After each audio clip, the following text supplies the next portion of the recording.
Nama Erina Gudono, istri Kaisang Pangarep, tengah ramai jadi bahan perbincangan publik dan trending di media sosial di tengah kontroversi RUU Pilkada. Setelah pamer postingan membeli roti Rp400.000 dan belanja stroller diduga senilai Rp30 juta, Erina dan Kaisang juga disorot diduga menggunakan pesawat jet pribadi saat bertolak ke Amerika Serikat.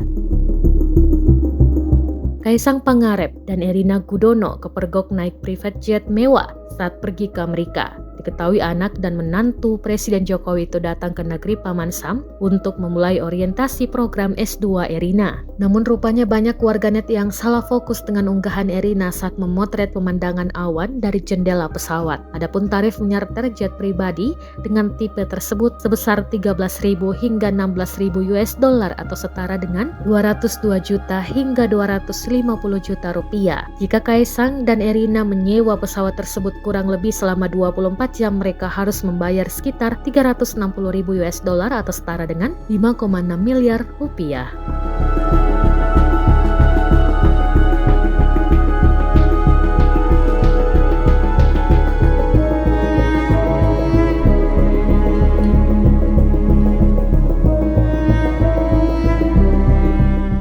Download Tribun X sekarang, menghadirkan lokal menjadi Indonesia.